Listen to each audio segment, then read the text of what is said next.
برادران ملت اسلامیہ، السلام علیکم ورحمۃ اللہ وبرکاتہ۔ الحمد للہ وکفا وسلام علی حبیبہ المصطفیٰ، اما بعد فاعوذ باللہ من الشیطان الرجیم، بسم اللہ الرحمن الرحیم۔ الذین آمنوا وتطمئن قلوبهم بذکر اللہ، الا بذکر اللہ تطمئن القلوب، صدق اللہ مولانا العظیم۔ بارگاہ رسالت معاب صلی اللہ تعالی علیہ وسلم میں درود پاک کا ہدیہ پیش کریں۔ اللہم صلی علی سیدنا محمد معدن الجود والکرم وآلہ واصحابہ الکرام وابنہ الکریم وبارک وسلم صلاة دائمة سرمدا ابدا۔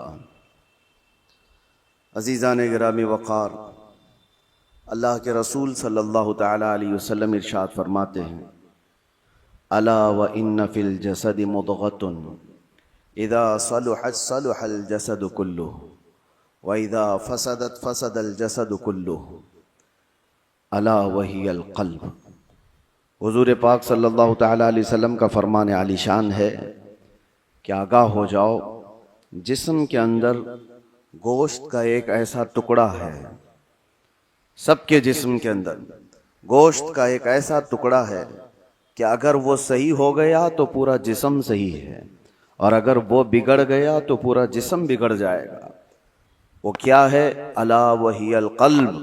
میرے آقا فرماتے ہیں آگاہ ہو جاؤ، وہ دل ہے، وہ دل ہے۔ دل اگر صحیح رہا تو پورا جسم صحیح رہے گا۔ سائنٹیفک طریقے سے بھی دیکھا جائے، جسمانی یا حیاتیات بائیولوجی کے اعتبار سے دیکھا جائے تو بھی جسم کے اندر دل کا بڑا مقام ہے۔ روحانی اعتبار سے بھی، اسلامی نظریے کے اعتبار سے بھی دل کا بڑا مقام ہے۔ اس کو رئیس الاعضاء کہا گیا ہے، سارے اعضاء کا، ہمارے سارے باڈی کے پارٹس کا بادشاہ ہے۔ اس کے صحیح ہونے کو میرے آقا صلی اللہ تعالی علیہ وسلم نے اسی لیے فرمایا کہ اگر وہ صحیح ہو گیا تو پورا جسم صحیح ہے۔ تمہاری آنکھیں صحیح کام کر رہی ہوں گی، تمہارے ہاتھ اور پیر صحیح کام کر رہے ہوں گے، تمہاری زبان صحیح بول رہی ہوگی، ذہن و دماغ صحیح کام کر رہا ہوگا۔ لیکن دل اگر بگڑ گیا ہے، اس کے اندر دوسری چیزیں بھر گئی ہیں، تو پھر ہر چیز فسادی ہو جائے گی۔ اس کی آنکھوں سے بھی، اس کے ہاتھوں پیروں سے بھی، اس کی زبان سے بھی برائیاں ہی صادر ہونے لگ جائیں گی۔ تو اسی لیے اولیاء کرام کے مدرسے میں خاص طور پر دل کی صفائی پر توجہ دی جاتی تھی، جس کو تزکیہ قلب کہا جاتا ہے، تصفیہ قلب کہا جاتا ہے۔ صفائی، دل کی صفائی اور دل کی پاکیزگی، یہ بہت ضروری چیز ہے۔ اس کے بغیر آدمی کے اندر کوئی چیز ٹھہرتی نہیں۔ اور دل کا معاملہ ایسا ہے کہ پل میں تولا پل میں ماشا، کبھی ادھر کا ہوتا ہے کبھی ادھر کا ہوتا ہے۔ ابھی کچھ اور سوچ رہا ہے، تھوڑی دیر کے بعد کچھ اور دل میں آ رہا ہوتا ہے۔ قلب کہتے ہیں پلٹنے کی چیز کو۔ عربی میں جو پتا ہوا میں گرا ہوا ہوتا ہے، سوکھا پتا، اور دیکھیں ہوا میں وہ کتنے بار ادھر سے ادھر ہوتا رہتا ہے، تو اسی طرح سے دل کو بھی کہا گیا ہے کہ یہ ہواؤں کی طرح پتا جس طرح سے الٹ پلٹ ہوتا رہتا ہے، دل کا بھی معاملہ وہی ہے۔ اور دوسری ایک حدیث ہے، اللہ کے رسول صلی اللہ علیہ وسلم ارشاد فرماتے ہیں، تم کیا سمجھتے ہو کہ دل تمہارے کنٹرول میں، تمہارے قابو میں؟ ان القلب بین اصبعی الرحمن، بے شک دل اللہ کی دو انگشت قدرت کے بیچ میں ہے، جس طرف چاہے رب تعالیٰ اسے گھما دے۔ اسی لیے رسول کریم صلی اللہ تعالی علیہ وسلم جب نمازوں میں دعا کرتے تھے تو ایک دعا حضور سے یہ بھی ثابت ہے، ہمیشہ میرے آقا یہ دعا کرتے تھے، یا مقلب القلوب ثبت قلبی علی دینک، اے دلوں کو پھیرنے والے خدا، میرے دل کو اپنے دین پر قائم رکھ۔ یہ دعا آپ بھی کیا کریں کہ رسول کریم صلی اللہ تعالی علیہ وسلم نے ہمیں تعلیم دی ہے اس چیز کی کہ دلوں کو پھیرنے والے خدا، آج تو دل تیرا، آج تیری طرف سے دیا ہوا یہ دل اسلام پر ہے، ایمان پر ہے، کیا پتا کل کا آنے والا دن اس دل کو کس طرف پھیر دے، آنے والے حادثات دل کے اندر کیا چیزیں پھیلا دیں، کیا چیزیں ڈال دیں۔ اچھے اچھے لوگوں کو بگڑتے ہوئے دیکھا ہے، اسی لیے ہمیشہ اس بات کی طرف رہیں کہ اللہ تبارک و تعالی ہمارے دل کو اپنی دین پر اور اپنی عبادت پر قائم رکھے۔ دوسری چیز یہ قلب کے متعلق قرآن نے کیا کہا؟ الذین آمنوا وتطمئن قلوبہم بذکر اللہ۔ ہاں، یہ دل کا اطمینان کہاں سے ہے؟ آج پتہ ہے آپ کو پورے ورلڈ میں، دنیا میں سب سے زیادہ کامن چیز جو بیماری ہے لوگوں کو، وہ دل کی بے چینی، دل کی گھبراہٹ۔ اب اس کو بایولوجی کے اعتبار سے بلڈ پریشر کہا جائے، بی پی کہا جائے کہ خون کا دوران اس میں پریشر زیادہ ہو جاتا ہے، یہ سارا کا سارا معاملہ دل سے ہی تو ہے۔ اس کو سائنسی نظریے سے دیکھنے والے لوگ الگ الگ طریقے سے سمجھتے ہیں کہ دل کے اندر چکناہٹ زیادہ آ گئی، خون میں موٹاپا آ گیا ہے، بلڈ جو ہے وہ تھوڑا سا تھک ہو گیا ہے، جس کی وجہ سے دوران خون کم ہو گیا اور پریشر بڑھتا گیا اور بی پی آ گیا، اٹیک آ گیا ہے، فلاں فلاں چیزیں۔ اس کو بایولوجی کے اعتبار سے دیکھنے والے، لیکن صوفیہ اکرام فرماتے ہیں جب جب گناہ زیادہ ہوتے ہیں دل کے اوپر دورہ بڑھ جاتا ہے، دل کی بے چینی اور گھبراہٹ بڑھ جاتی ہے۔ جب کبھی دل کے اندر بے چینی اور گھبراہٹ ہو تو صوفیہ اکرام فرماتے ہیں سب سے پہلے توبہ کرو، توبہ کرو، اللہ کریم کی بارگاہ میں اپنے آنسو بہاؤ، دیکھنا دل تمہارا ہلکا ہو جائے گا۔ اور قرآن کیا کہتا ہے؟ قرآن یہ کہتا ہے جو ایمان والے لوگ ہیں ان کے دلوں کا اطمینان اللہ کے ذکر سے ہوتا ہے۔ الا بذکر اللہ تطمئن القلوب، آگاہ ہو جاؤ، اللہ کے ذکر سے دلوں کو سکون ملتا ہے۔ اور یہاں حال یہ ہے کہ جو ایمان والے ہیں وہ مہینوں ہو جاتا ہے اللہ کا ذکر نہیں کرتے، تو پھر دل کو انہوں نے بے چین ہی تو رکھا ہے، دل کو غذا نہیں دی ہے، دل کو ایسی آوارہ چھوڑ رکھا ہے۔ ارے میاں، جسم کو صبح سے لے کر رات تک کھانا نہ دو تو یہ نڈھال ہو جاتا ہے، چکر آنے لگ جاتے ہیں۔ اگر 2-3 دن کھانا نہ دیا جائے تو جسم تو ختم ہی ہو جاتا ہے۔ تو جب جسم کمزور ہوتا ہے بغیر غذا کے تو دل بھی کمزور ہوتا ہے بغیر غذا کے، اور دل کی غذا ہے اللہ کا ذکر۔ اللہ کا ذکر جب جب ہو تو یہ دل کو پاورفل بناتا ہے، دل کے اندر مضبوطی آتی ہے۔ 2 چیزیں خاص کر لیں اپنی زندگی میں، ایک استغفار کثرت سے، استغفر اللہ ربی من کل ذنب واتوب الیہ، بیٹھتے اٹھتے جس وقت بھی ہو استغفار کثرت سے کرو کہ توبہ کرنا ہے۔ نہ جانے ہماری آنکھیں ابھی کیا کر کے آئی ہیں، پتہ نہیں ہمارے ہاتھوں نے کیا کر دیا، ہماری زبان نے کیا کیا، دن بھر کی خطائیں یہ بڑھتی بڑھتی چلی جاتی ہیں۔ اور ایک حدیث یہ بھی ہے کہ جب انسان پیدا ہوتا ہے نا تو اس کا دل بالکل صاف شفاف آئینے کی طرح ہوتا ہے، صاف شفاف ہوتا ہے آئینے کی طرح۔ جب وہ گناہ کرتا ہے تو ایک کالا دھبا اس کے دل پر لگا دیا جاتا ہے، ایک دھبا، پھر دوسرا گناہ کرتا ہے دوسرا دھبا، تیسرا گناہ کرتا ہے تیسرا دھبا، تو یہ دھبے، یہ داغ بڑھتے بڑھتے بڑھتے پھر پورے دل کو کالا کر دیتے ہیں، پورا دل سیاہ ہو جاتا ہے۔ اور جب دل کالا ہو جائے تو اس کی علامتیں یہ بتائی گئی ہیں کہ مسجد میں زیادہ دیر بیٹھنے کا من نہیں کرتا، قرآن زیادہ دیر پڑھنے کی طبیعت نہیں چاہتی، جلدی سے قرآن بند کر دو، جلدی سے مسجد سے نکل کر بھاگ جاؤ، نیکیوں کی طرف اس کی رغبت نہیں ہوتی، جیب میں پیسے ہوں گے لیکن کسی کو خیرات کرنے کا دل نہیں کرتا۔ تو یہ دل کے کالے ہونے کی علامات ہیں، سیاہ ہونے کی علامات ہیں۔ یہ ایکسرا مشین سے اور سونوگرافی سے معلوم ہونے والی چیزیں نہیں ہیں، یہ اللہ کے نبی صلی اللہ تعالیٰ علیہ وسلم نے بیان فرمایا۔ اب اس کی علاج کی طرف ہمیں توجہ دینی ہے۔ آج دنیا نے ہمارے دلوں کو اپنے رنگین گناہوں سے سیاہ کر ہی دیا ہے۔ دیکھیں ہم صبح سے شام تک جن کاموں میں مصروف ہیں، اب آج سب سے زیادہ ہمارے پاس کوئی چیز مشغول ہے تو وہ ہمارا T V screen, mobile screen, نہ جانے وہ کن کن چیزوں کو دکھاتے ہوئے ہماری آنکھوں کو خرید جاتے ہیں، کنٹرول بھی نہیں رہ پاتا، اسی لیے دل پر بوجھ بڑھتا جا رہا ہے۔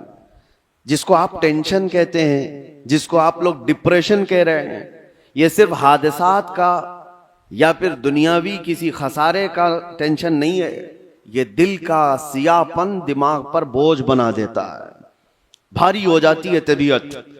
کچھ لوگوں کو گھروں میں طبیعت نہیں لگتی کہ بیٹھنے کا بھی من نہیں کر رہا, کھانے کا بھی من نہیں کر رہا, کسی سے بات کرنے کا بھی من نہیں کر رہا. یہ بہت اپر لیول پر آ گئی چیز کہ اس کی دل کی بے قراری بہت بڑھ گئی ہے, گھبراہٹ بہت زیادہ بڑھ گئی ہے.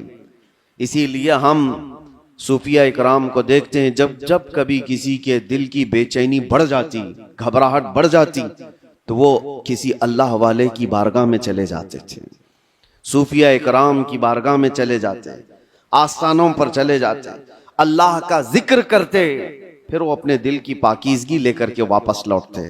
وجہ کیا ہے؟ اب میں علاج کی طرف آتا ہوں کہ دل کو پاک کرنا ہے تو کیا چیز چاہیے. کئی علاج ہیں, اس میں سب سے پہلا تو ذکر الہی. اللہ کے رسول صلی اللہ تعالی علیہ وسلم نے جو فرمایا اس کو بھی میں آپ کے سامنے رکھتا ہوں. پہلے ہم چل رہے ہیں کہ اسلام میں ہر چیز کے پاک کرنے کا طریقہ بتایا گیا. کپڑے پر اگر نجاست لگ گئی تو پاک کرنے کا طریقہ ہے. نجاست, پیشاب, پخانہ, کسی بھی چیز کی غلاظت لگی ہو تو اس کو پاک کرنے دھلنے کا طریقہ ہے. کپڑے کو 3 بار دھو اور 3 بار نچوڑو, اچھے سے سکھاؤ, کپڑا پاک ہو جائے. برتن میں نجاست لگ جائے تو اس کے پاک کرنے کا طریقہ ہے. اگر پانی کی بالٹی میں کوئی نجاست گر گئی اس کو پاک کرنے کا بھی طریقہ ہے. فقہ میں سب کے کنویں میں نجاست گر گئی, کنواں تھا اس میں چوہا گر گیا, بلی گر گئی, بکری, کتا, جو بھی جس سائز کا ہے اس کے سب کے مسئلے موجود ہیں. کتنے ڈول پانی نکالنے پر یہ پانی پاک ہو جائے گا. زمین کے پاک کرنے کا بھی طریقہ ہے. زمین پر اگر نجاست لگی, مثال کے طور پر کسی جانور نے لید کر دیا, گوبر کر دیا, اب نجاست تو لگی ہے, اس کو پاک کیسے کیا جائے؟ تو فقہ کا قانون ہے کہ زور بارش ہو جائے یا آپ تیزی سے اس پر پانی بہاؤ اور پھر تیز دھوپ پڑ جائے, زمین سوکھ گئی تو وہ زمین پاک ہو گئی, کیونکہ اب اس کو نچوڑا نہیں جا سکتا. زمین تو جہاں ہے وہی. تو اس کا قانون یہ ہے کہ تیز بارش ہو گئی اور تیز دھوپ پڑ گئی, سوکھ گئی زمین تو پاک ہو گئی. بارش نہیں ہے تو تیز پانی مار دیا اور اس کے بعد دھوپ لگنا ضروری ہے, تیز دھوپ اس کو لگی ہو تو زمین پاک ہو گئی. تو یہ نجاستوں سے پاک کرنے کے طریقے.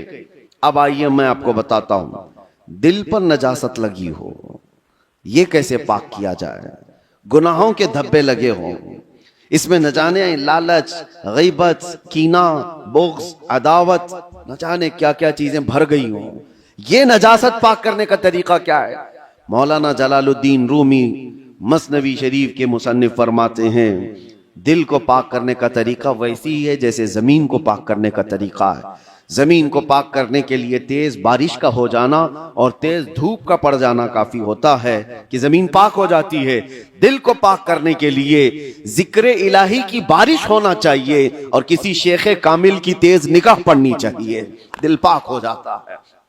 ذکر الہی کی بارش ہو تو پانی کی طرح اس کو دھل دیتا ہے, اور اس کے بعد کسی شیخ کامل اللہ والے کی نظر اس پر پڑے تو پھر اس کا دل اسی طرح سے سوکھ کر کے پاک ہو جاتا ہے جیسے زمین پاک ہو گئی.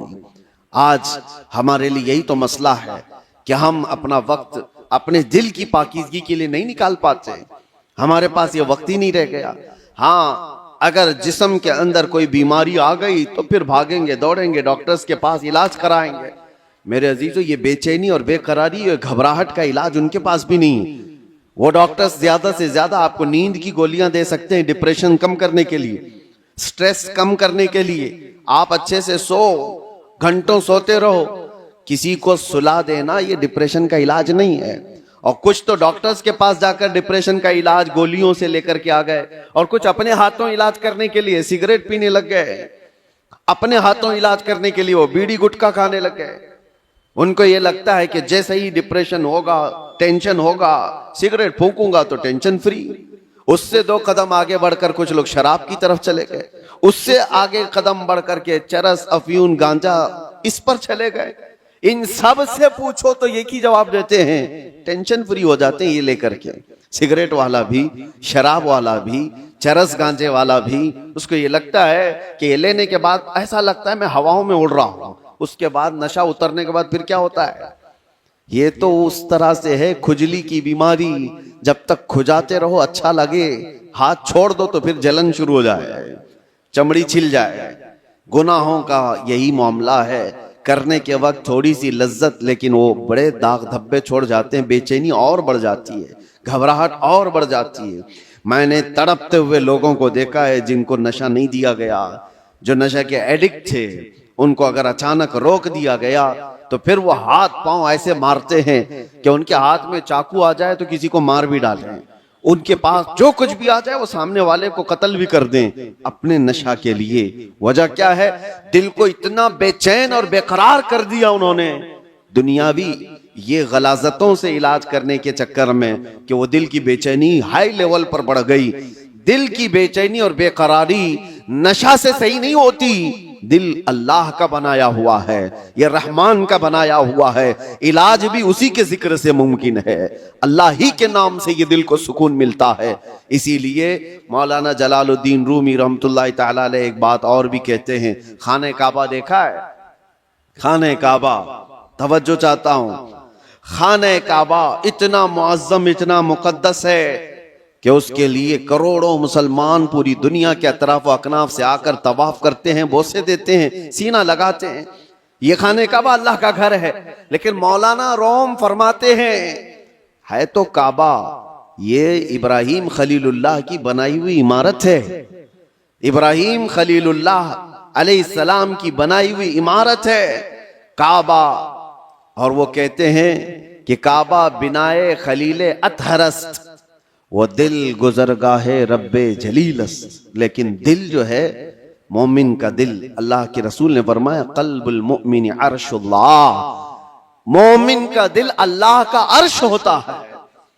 کعبہ ابراہیم خلیل اللہ نے بنایا، دل تو رب ذوالجلال نے بنایا۔ تو کہا ہے مولانا روم نے کہ کعبے سے بھی افضل ہے مومن کا دل، کعبے کی بے حرمتی اس سے بڑھ کر کے مومن کے دل کی بے حرمتی ہے، مومن کے دل کا مقام اور بھی بلند کیا گیا۔ اسی لیے میرے عزیزو، حضور پاک صلی اللہ تعالی علیہ وسلم نے جو فرمایا اتقوا فراست المؤمن فإنه ينظر بنور اللہ، اس کا مطلب کیا ہے؟ حضور نے فرمایا مومن کی فراست سے ڈرو، اس لیے کہ جب وہ دیکھتا ہے تو اللہ کے نور سے دیکھتا ہے۔ یہ کس کے لیے فرمایا گیا؟ وہ مومن صالح جس کا دل پاک ہے۔ ہوتا کیا ہے میں آپ کو بتاؤں، جس کا دل پاک ہے، اولیاء کاملین کی بارگاہوں میں جانے کے وقت ہوتا کیا ہے؟ آپ آئے ہیں، آپ آئے اور کوئی چیز آپ زبان سے کہا نہیں، لیکن میں ایک شیشہ لے کر کے بیٹھا ہوں، ایک آئینہ لے کر کے بیٹھا ہوں، آپ کے آتے ہی آپ کی پوری تصویر اس آئینے میں آئے گی کہ نہیں آئے گی؟ کچھ نہیں کہا آپ نے، بولا کچھ نہیں، اور میں آپ کی تصویر پوری آئینے کے اندر دیکھ سکتا ہوں۔ بزرگان دین کے دلوں کا معاملہ ایسا ہی ہے، وہ اتنا پاک دل ہوتا ہے، جو بھی سامنے جاتا ہے اس کے دل کی ساری تصویر ان کے دل پر چھپ جاتی ہے، وہ یہ تک بھی جانتے ہیں کہ کیا چیزیں لے کر کے آیا ہے۔ ایسا نہیں ہے کہ یہ کسی اور طاقت و قوت سے، جادو سحر سفلی سے یہ معلوم کر رہے، بلکہ دل کی پاکیزگی اتنی ہے کہ سامنے والے کے دل کی تصویریں اس پر چھپ جاتی ہیں۔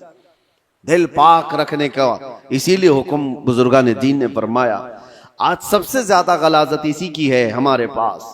میں ایک اور بات آپ سے پوچھتا ہوں، یہ اللہ کا گھر ہے، مسجد ہے، مسجد میں کوئی اگر غلاظت لا کر کے پھینک دے تو کیا آپ برداشت کریں گے اسے؟ مسجد کے اندر کوئی پیشاب پخانہ اللہ ہزار بار نہ کرے، معاذ اللہ، لا کر کے ڈال دے تمہارے سامنے، تم برداشت کرو گے؟ آپ جھگڑ لو گے، تھپڑ لگا دو گے، اس کو نکال باہر کر دو گے کہ یہ اللہ کا گھر ہے، یہاں پر غلاظت کیسے ڈال دیا تو نے؟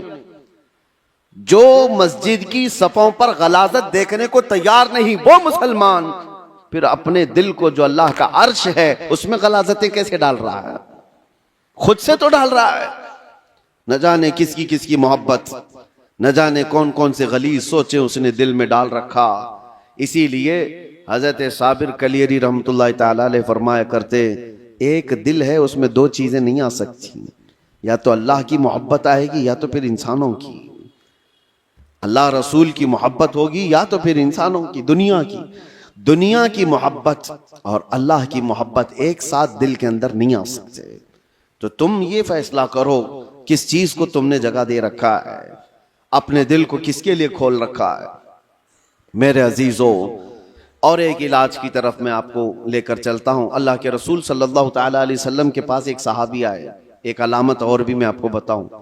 نماز پڑھتے ہیں، جیسے ابھی میں نے کہا دل کے کالے ہونے کی علامت یہ ہے کہ مسجد میں زیادہ دیر دل نہیں کرتا، نمازوں کا وقت ہو جائے تو طبیعت بھاری لگنے لگے، اسے عبادتوں کی طرف شوق نہیں لگتا. یہ دل کے اس کے سیاہ ہونے کی علامت.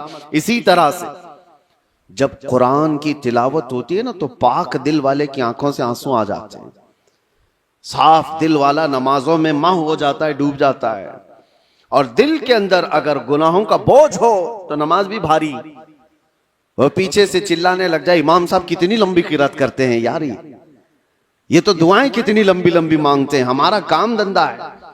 تمہارا دل کا بوجھ ہے جو تم 3 گھنٹے 4 گھنٹے میچ دیکھنے پر یہ نہیں کہتے کہ کتنا لمبا چل رہا ہے، فلمیں دیکھنے پر کبھی یہ نہیں کہتے، لیکن مسجد میں 10 منٹ سے زیادہ کی اگر جماعت ہو جائے تو یہ بے چینی اور بے قراری کیوں بڑھ جاتی ہے. آپ کو پتا ہے وہ صحابہ اکرام جب نماز پڑھاتے تھے، حضرت معاذ ابن جبل فجر کی نماز میں انہوں نے پورے سورہ بقرہ پڑھا دی تھی.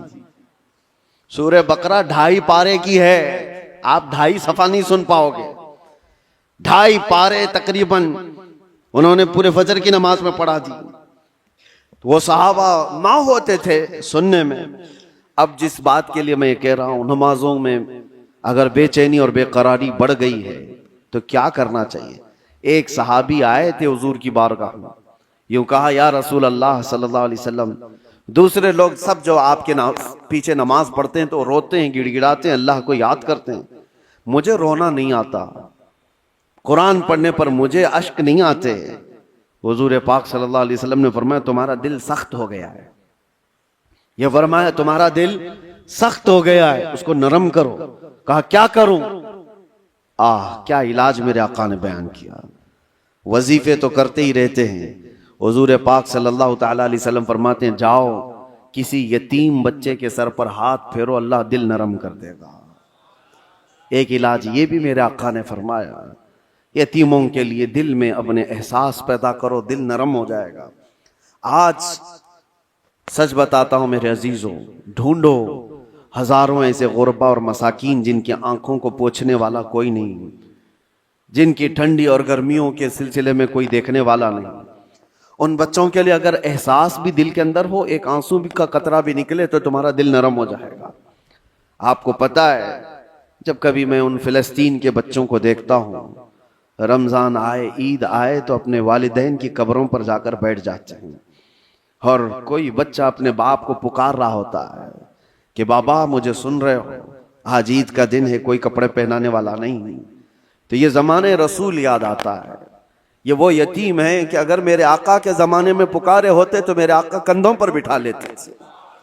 آج امت پر کچھ احساس نہیں ہوتا. ان کی چیخیں، ان کی پکار کو سن کر کے سب ہم اپنے اپنے عیش میں مصروف رہتے ہیں. اپنے دل کے اندر احساس پیدا کرو، دل نرم ہو جائے گا. اور ہم تو جھڑکیاں دے کر کے لوگوں کے تلاشی میں لگ جاتے ہیں، اس کا تو دھندا ہے مانگنے کا، اس کا تو دھندا ہے کمانے کا، یہ غریب نہیں ہے، یہ ایسا ہے ویسا ہے.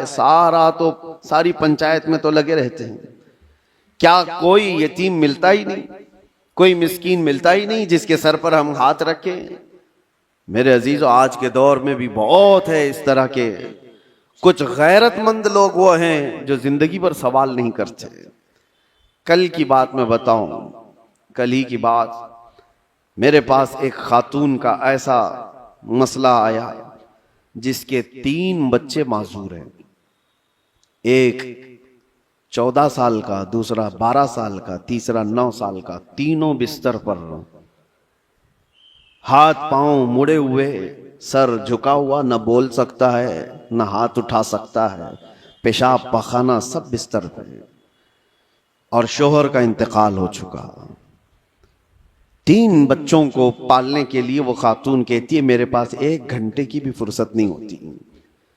اس کو کھلا کر فارغ ہو جاؤں تو اس کا ہوتا ہے، اس کو کھلا کر فارغ ہو جاؤں تو اس کا ہوتا ہے. اس کا پیشاب صاف کروں تو اس کا ہوتا ہے، اس کا پیشاب صاف کروں تو اس کا ہوتا ہے، میں نہ جاب کر سکتی ہوں نہ کمانے کے لیے جا سکتی ہوں، مجھے یہ بتائیں کہ یہ 3 بچوں کو جس طرح سے پالنا ہے۔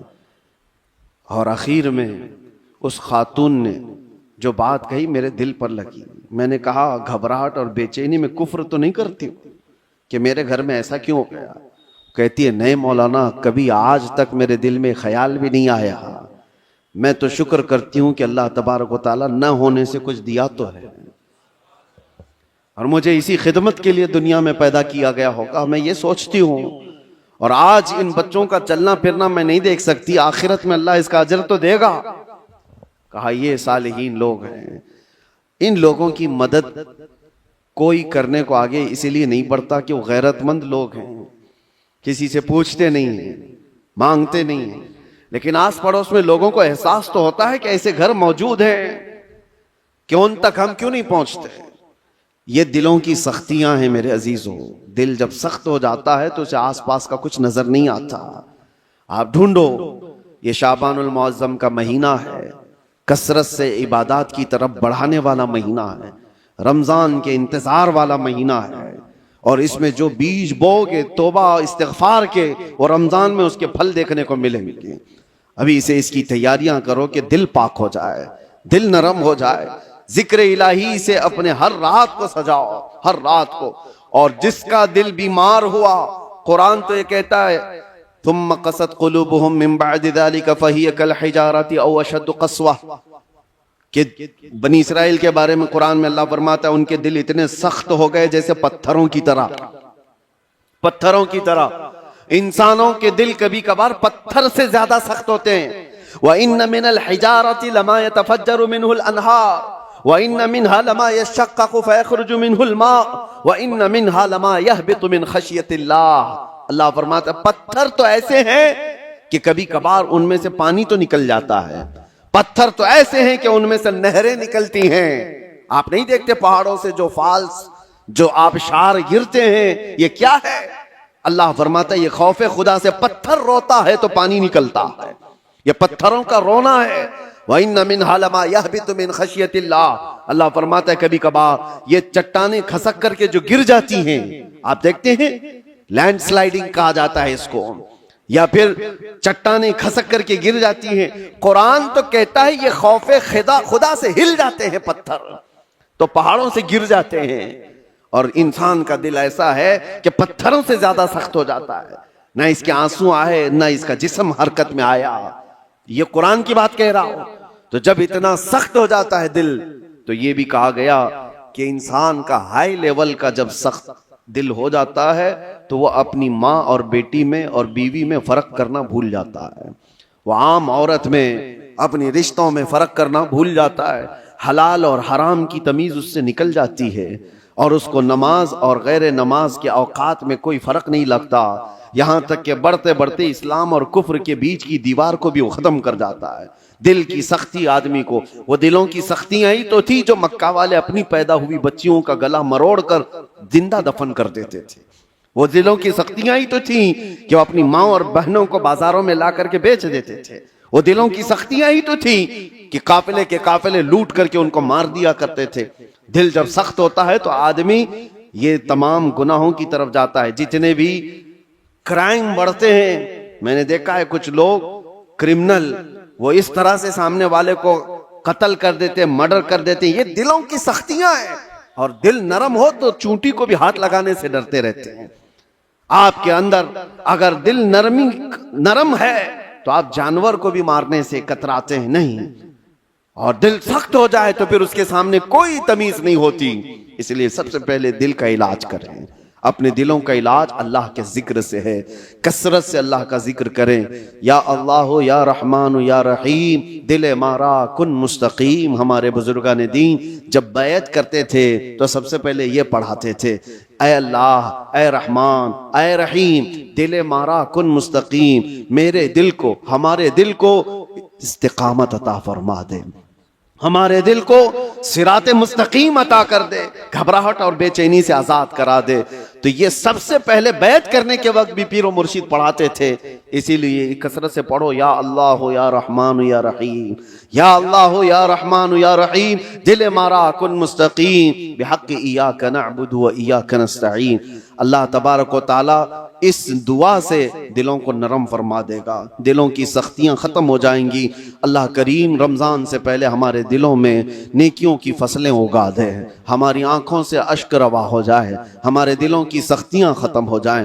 مولا کریم امت مصطفیٰ پر یہ آنے والا رمضان خیر و برکت والا بنا دے، سعادتوں اور رحمتوں والا بنا دے، ہماری زندگی تھوڑی اور طویل کر دے مولا، کہ ہمیں اس سال کا رمضان دیکھنا نصیب ہو جائے۔ اے قدیر و جبار خدا، اس شعبان المعظم کے اخیر میں ہم سب کی بخشش کا اعلان فرما دے۔ وآخر دعوانا ان الحمد للہ رب العالمین۔ السلام علیکم۔